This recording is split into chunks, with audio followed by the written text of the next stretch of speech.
বিসমিল্লাহির রহমানির রহিম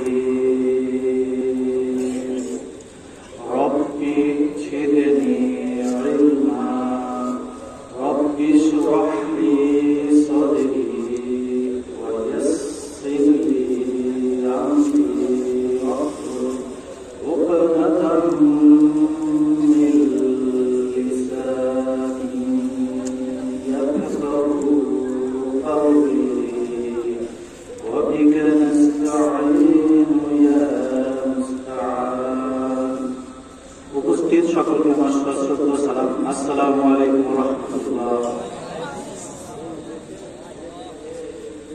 আমি মোহাম্মদ জাহাঙ্গীর আলম রিপন, আপনাদের সকলের পরিচিত উক্ত মাদ্রাসার প্রতিষ্ঠাতা পরিচালক হাফেজ মাওলানা রহমান আমার একজন ঘনিষ্ঠ বন্ধু মানুষ। আমি কোনো আলেম নই, আমি বাংলা শিক্ষায় সর্বশিক্ষিত,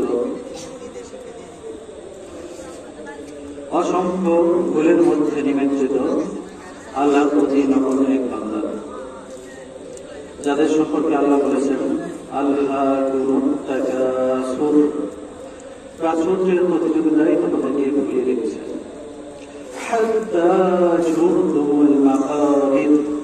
যতক্ষণ না তোমরা কবরে প্রবেশ করবে। আর এই প্রাচুর্যের প্রতিযোগিতা আমাদের মধ্যে এত বেশি, যার 1 লক্ষ টাকা রয়েছে সে 1 কোটি টাকায় মালিক হওয়ার জন্য তার জন্য প্রাণান্ত চেষ্টার অবসান নেই। যার 1 কোটি টাকার মালিক হয়ে যায় সে চেষ্টা কিন্তু শেষ করে না, বরং তার চেষ্টা আরো বহুগুণে বাড়িয়ে যায়, যাতে 10 কোটি টাকার মালিক হতে পারে, যাতে 100 কোটি টাকার মালিক হতে পারে তার জন্য। 100 কোটি টাকার মালিক হয়ে গেলে তার চেষ্টা কি থেমে যায়? থেমে যায় না, বরং আগের চাইতে আরো বহুগুণে তার চেষ্টা করে যায় যেন 1000 কোটি টাকার মালিক হতে পারে। এই জন্য আল্লাহ ভৎসনার সাথে উপহাসের সাথে বলেছেন কখনো নয়, সে হুতামায় নিক্ষিপ্ত হবে।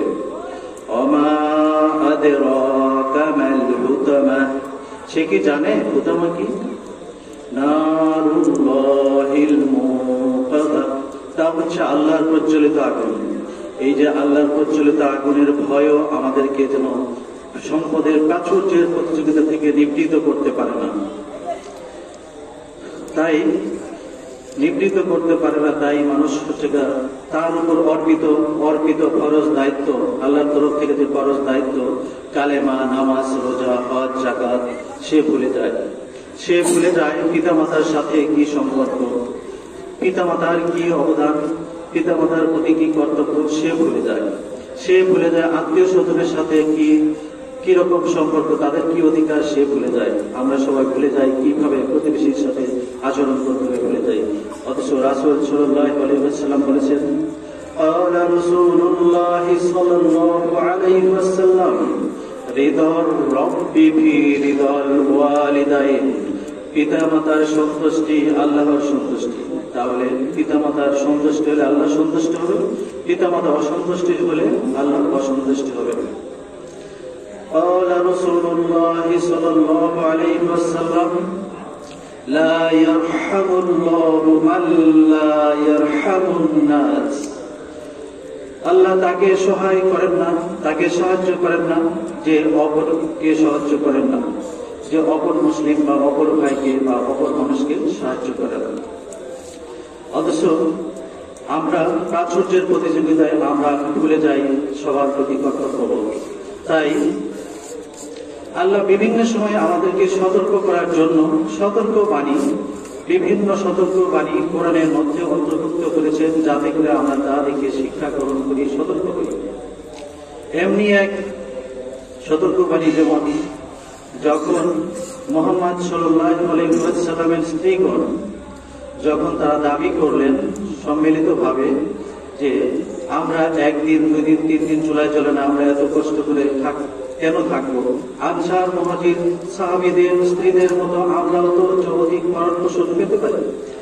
এই প্রস্তাবে মুহাম্মদ সাল্লাল্লাহু আলাইহি ওয়াসাল্লাম ব্যথিত হলেন, কারণ তিনি তো দুনিয়ার চাকচিক্য ভোগ বিলাস পছন্দ করতেন না। দুনিয়ার চাকচিক্য ভোগ বিলাস পছন্দ করতেন না, কারণ তিনি ঈমান এবং আমলের চর্চা সবসময় করতেন। যেহেতু আল্লাহ বলেছেন الذي خلق الموت والحياة ليبلوكم أيكم أحسن عملا কারণ তিনি মৃত্যু এবং জীবন সৃষ্টি করেছেন তোমাদেরকে, কারণ হচ্ছে পরীক্ষা করার জন্য আমলের দিক থেকে উত্তম, কে সম্পদের দিক থেকে উত্তম, কে চেহারা ভালো মন্দ, কে হচ্ছে এগুলার জন্য তিনি করেন নাই, কারণ তিনি হচ্ছে আমলের জন্য আমাদেরকে দুনিয়া পাঠাচ্ছেন। এই জন্যই তিনি ব্যতীত হলেন, কারণ তিনি সবসময় ঈমান এবং আমল নিয়ে ব্যস্ত থাকতেন। ব্যতীত হলেন এবং কিছুদিনের জন্য তার স্ত্রীদের সাথে দূরত্ব বজায় রাখলেন। তখন আল্লাহ এই আয়াতগুলো নাযিল করলেন। বিসমিল্লাহির রহমানির রহিম। ইয়া আইয়ুহান নাবিয়্যু, হে নবী, কুল লিআজওয়াজিকা, বলে দিন আপনার স্ত্রীদেরকে, ইন কুনতুন্না তুরিদনাল হায়াতাদ দুনিয়া ওয়া জিনাতাহা, যদি তারা দুনিয়ার চাকচিক্য ভোগ বিলাস পছন্দ করে, কামনা করে, ফাতাআলাইনা, তবে আসুন, উমাত্তিকুন্না, তাদেরকে দুনিয়ার চাকচিক্য এবং ভোগ বিলাসের ব্যবস্থা করি, ওয়া উসাররিহুন্না সারাহান জামিলা, এবং তাদেরকে উত্তম ভাবে বিদায়ের ব্যবস্থা করে দিই। ওয়া ইন কুনতুন্না তুরিদুনাল্লাহা ওয়া রাসূলাহু ওয়াদ দারাল আখিরাতি, আর যদি তাদের মধ্যে কেউ যদি আল্লাহ রাসূল এবং আখিরাতের নিবাস কামনা করে, ফাইন্নাল্লাহা আ'আদ্দা লিল মুহসিনাতি মিনকুন্না, তাদের মধ্যে সৎকর্মশীলদের জন্য আল্লাহ প্রস্তুত করে রেখেছেন আজরান আযীমা, মহান প্রতিদান। এখানে আল্লাহ তাদেরকে সতর্ক করার মাধ্যমে আমাদেরকে সেই সতর্ক করে দিয়েছেন যেটা আমরা যেই প্রাচুর্যের প্রতিযোগিতায় লিপ্ত হয়েছি, এই প্রাচুর্যের প্রতিযোগিতার জন্যই তিনি আমাদেরকে পাঠান নাই, তিনি ঈমান এবং আমলের জন্য আমাদেরকে পাঠিয়েছেন। এই মেসেজ থেকে এখান থেকে আমরা সেইভাবে যদি জীবন করি তাহলে আমরা কামিয়াব হতে পারবো। অথচ আল্লাহ বিভিন্ন আয়াতে উল্লেখ করেছেন, অবশ্য আমরা খুব কমই উপদেশ গ্রহণ করি, এটা আল্লাহ তার এই ভাষা দিয়ে ব্যবহার করতেছেন, বলছেন অবশ্যই তোমরা খুব কমই উপদেশ গ্রহণ করো। তাই তো যারাও বা 2-4 জন, যারাও বা কিছু সংখ্যক লোক কালেমা, নামাজ, রোজা, হজ, যাকাত এগুলা করে, তাও যে তারা লোক দেখানোর জন্য করে, এই কথা তিনি আবার উল্লেখ করেছেন ব্যর্থহীন ভাবে। আল্লাযীনা হুম ইউরাউন, যারা এই কাজগুলো করে, যেমন হজ করতে গেছে তাও সেলফি ছাড়া যেন হজ সে কমপ্লিট করতে পারছে না, জাকাতের টাকা দিবে, কাপড় দিবে, তাও যেন হচ্ছে সেই জন্য ক্যামেরা সেটিং ছাড়া যেন করতে পারছে না। এই কথাই আল্লাহ বললেন যে তারা লোক দেখানো ছাড়া কিছুই করতে পারে না। তাদের সম্পর্কে আল্লাহ তাদের পরিচয় আরো গভীর ভাবে ফুটে তোলার জন্য বলেছেন,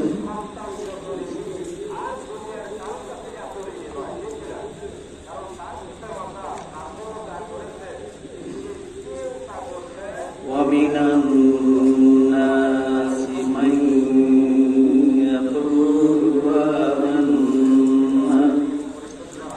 آمَنَّا بِاللَّهِ وَبِالْيَوْمِ الْآخِرِ وَمَا هُمْ بِمُؤْمِنِينَ।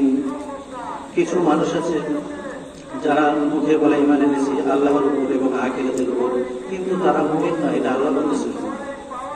يُخَادِعُونَ اللَّهَ وَالَّذِينَ آمَنُوا وَمَا يَخْدَعُونَ إِلَّا أَنفُسَهُمْ وَمَا يَشْعُرُونَ। তারা আল্লাহ এবং যারা ঈমান এনেছে তাদেরকে ধোঁকা দেওয়ার চেষ্টা করে। মূলত তারা নিজেদের ভিন্ন কাউকে ধোঁকা দিচ্ছে না, এটা তারা বুঝতে পারে না। যেমন আমরা যখন স্কুলে পড়তাম তখন আমরা পড়ায় ফাঁকি দিতাম, আমরা মনে করতাম এটা আমাদের শিক্ষকরে আমরা ফাঁকি দিচ্ছি। শিক্ষক যেমন বলতো যে এটা তুমি আমাকে ফাঁকি দিচ্ছ না, তোমার ফাঁকি তুমিই করবা, কিন্তু এখন বুঝতেছো না। অনুরূপ আমরা এখন বুঝতেছি না যে আমরা বলতেছি যে আমার এখন বয়স হয় নাই, আমি এখনো বুড়া হয়নি, আমি এখনো যুবক আছি, যুবক বয়সে ইবাদত করবো না, ইমান আমলের চর্চা করবো না, ইমান আমল করবো না, এটা আরো দেরিতে করবো। এই যে যারা হুজুররা যখন আমাদেরকে বোঝায় তখন আমরা বলি যে এখন না পরে কালকে পরশু পরশু, এইভাবে হচ্ছে তাদেরকে আমরা ফাঁকি দেওয়ার চেষ্টা করি। আল্লাহকেও বিভিন্ন কমিটমেন্ট দিয়ে আমরা এই কমিটমেন্ট রাখি না, ফাঁকি দেওয়ার চেষ্টা করি। এই জন্য আল্লাহ বলতেছেন যে এটা তোমরা আমাকে ফাঁকি দিচ্ছ না, তোমরা নিজেরাই তোমরা ফাঁকি করতেছো, কিন্তু তোমরা বুঝতেছো না। আর এরকম হতে থাকলে তখন তাদের অবস্থা কিরকম হয়? আল্লাহ তখন ভালো মন্দ বোঝার জ্ঞানটুকু আল্লাহ তুলে নেন। যেমন তুলে নিয়েছিলেন আবু জাহেল থেকে, আবু লাহেব থেকে, যেমন তুলে নিয়েছিলেন ফেরাউন, নমরুদ, এদের কাছ থেকে ভালো মন্দ বোঝার জ্ঞান তুলে নিয়েছিলেন, তেমনি আমাদের কাছ থেকেও ভালো মন্দ বোঝার জ্ঞান তুলে নেন। তখন এই অবস্থা হবে যেমন ওই যে আবু জাহেলের হয়েছিল। তখন আবু জাহেল সম্পর্কে বলতেছে, বা এরকম যারা কুফরি করে তাদের সম্পর্কে বলতেছে, ইন্নাল্লাযীনা কাফারু সাওয়াউন আলাইহিম আআনজারতাহুম আম লাম তুনজিরহুম লা ইউমিনুন। নিশ্চয় যারা কুফরি করেছে আপনি তাদেরকে সতর্ক করুন আর না করুন, উভয়ই তাদের জন্য সমান, তারা ঈমান আনবে না। কারণ তাদের কাছ থেকে ভালো মন্দ বোঝার জ্ঞান আল্লাহ তুলে নিয়েছিলেন। কেন ঈমান আনবে না? পরের আয়াতে আল্লাহ বলতেছেন, খাতামাল্লাহু আলা কুলুবিহিম ওয়া আলা সামঈহিম ওয়া আলা আবসারিহিম গিশাওয়াতুন ওয়া লাহুম আযাবুন আযীম।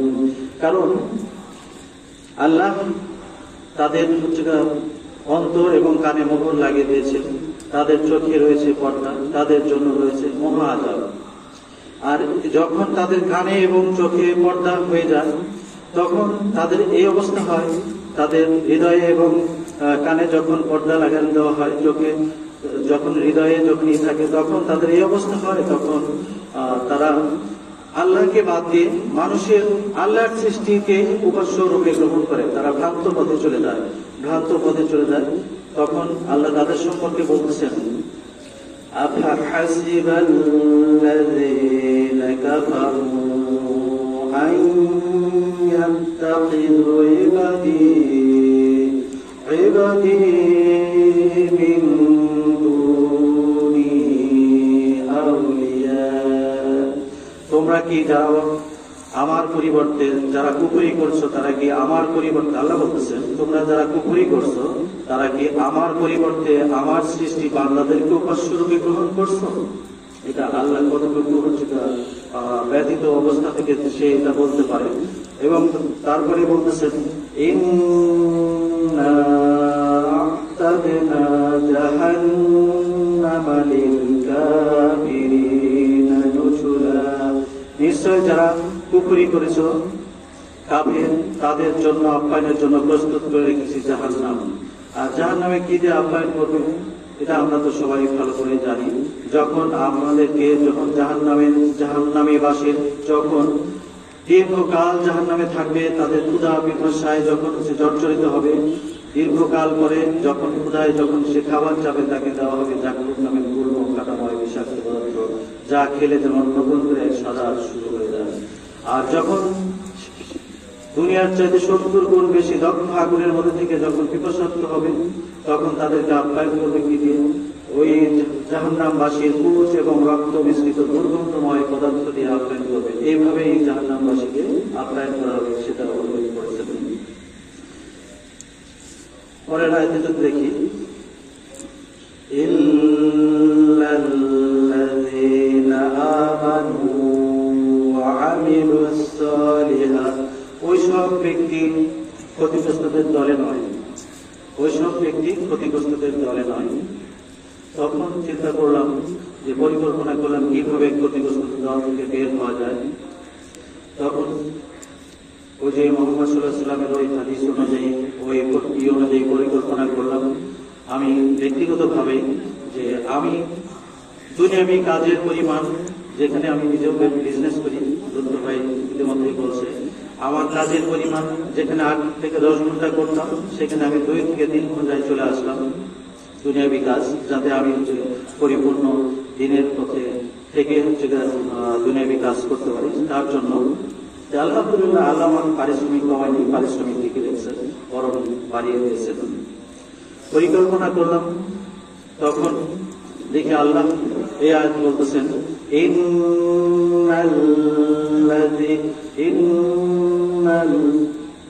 আল্লাহ বলতেছেন নিশ্চয়ই তোমাদের পরিকল্পনা বিভিন্ন রকমের, নিশ্চয়ই তোমাদের পরিকল্পনা বিভিন্ন রকমের। এই পরিকল্পনা অনুযায়ী আল্লাহ এখানে মানুষকে 2 ভাগে ভাগ করেছেন। প্রথম ভাগ সম্পর্কে বলেছেন,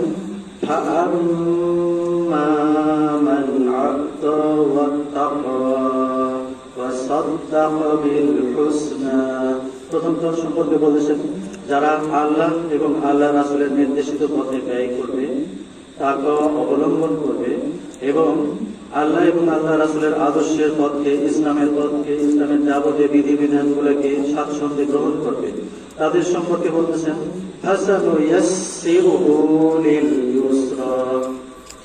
তাদেরকে আমি সহজ পথে চলার পথ সুগম করে দেব, মানে জান্নাতে যাওয়ার পথ সুগম করে দেব। অপর দল সম্পর্কে বলতেছেন,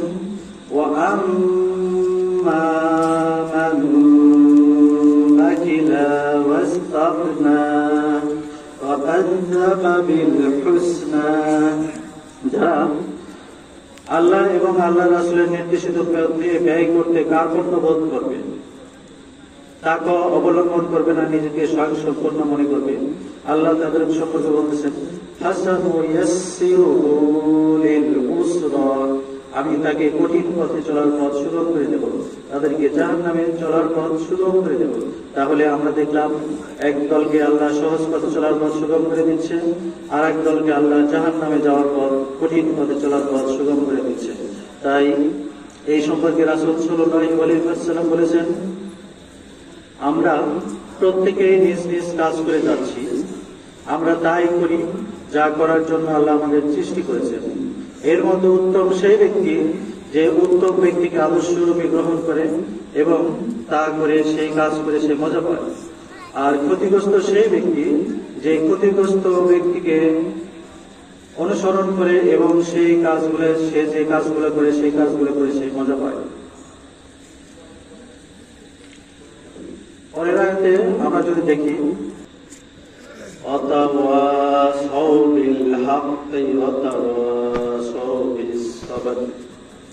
মানে ওই সব লোক ক্ষতিগ্রস্ত নয় যারা একে অপরকে হক পথের দাওয়াত দেয়, হক পথে দাওয়াত দেয় এবং হক পথে চলতে গিয়ে যেন বিপদে পড়লে ধৈর্য ধারণের উপদেশ দেয়, তারাও ক্ষতিগ্রস্ত নয়। এই সম্পর্কে, হক পথ সম্পর্কে যে কাজগুলো আমাদের তাবলীগের ভাইরা করে যাচ্ছে, আমাদের যে বিভিন্ন প্রতিষ্ঠানের ভাইরা যে কাজ করে যাচ্ছে, যেভাবে করে যাচ্ছে, এই কাজগুলো সম্পর্কে বলছেন যে যেমন ঈসা আলাইহিস সালাম থেকে মুহাম্মদ সাল্লাল্লাহু আলাইহি ওয়াসাল্লাম পর্যন্ত এই লম্বা এক সময়ে 500 বছরের উপরে সময়, যে সময় তাবলীগের কাজ ছিল না, তখন মানুষ এত খারাপ যুগে রূপান্তরিত হয়েছিল। ওই যুগটাকে আয়ামে জাহেলিয়াতের যুগ বলা হয়, কারণ তখন দাওয়াতের কাজটা ছিল না। দাওয়াতের কাজ না থাকার জন্য, আল্লাহর ঐশী বাণী না থাকার জন্য সেই সময় হয়ে গেছিল সবচাইতে খারাপ সময়, আয়ামে জাহেলিয়াতের যুগ, যেই যুগ সম্পর্কে বলা হয়েছে কিয়ামত পর্যন্ত এর চাইতে খারাপ যুগ আর কখনই আসবে না। আর যখন মুহাম্মদ সাল্লাল্লাহু আলাইহি ওয়াসাল্লামের মাধ্যমে যখন আল্লাহ কোরআন হাদিসের বাস্তবায়ন করলেন সমাজে, সেই নতুন যে এক যুগের সূচনা হলো, সেই যুগকে বলা হয় স্বর্ণযুগ। সেই যুগ এরকম এক স্বর্ণযুগে রূপান্তরিত হলো কোরআন হাদিসের আলোকে জীবন গড়ার ফলে, যেই যুগকে বলা হয় স্বর্ণযুগ। এই যুগ হচ্ছে কিয়ামত পর্যন্ত আর এত ভালো যুগ আর কখনোই আসবে না। এটা কিভাবে সম্ভব হয়েছিল?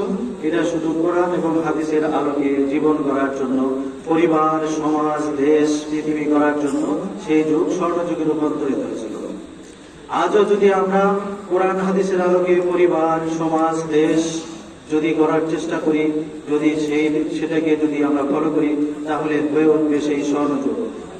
অথচ আমরা সেদিকে না যায় মনুষ্য সৃষ্টি গ্রন্থের দিকে যতই যাচ্ছি, ততই যেন আমরা আয়ামে জাহেলিদের যুগের দিকে ধাবিত হচ্ছি, যে যুগ সম্পর্কে বলা হয়েছে সবচেয়ে খারাপ যুগ। তাই আমি সবাইকে সেই স্বর্ণযুগ গড়ার স্বার্থে সেই সবাইকে এই আহ্বান জানাবো যে কোরআন হাদিসের আলোকে জীবন করে পরিবার, সমাজ, দেশ পরিচালনা করে স্বর্ণযুগে রূপান্তরিত হয়েছিল, সেই কোরআন এবং হাদিস আজও রয়েছে, এবং সেই কোরআন হাদিসের আলোকে পরিবার, সমাজ, দেশ আমরা যদি পরিচালনা করি, তাহলে অবশ্যই সেই স্বর্ণযুগের দিকে যেতে পারবো। সেই স্বর্ণযুগ করার আহ্বান জানিয়ে আমি আমার বক্তব্য শেষ করছি। আল্লাহ হাফেজ। আসসালামু আলাইকুম ওয়া রাহমাতুল্লাহ।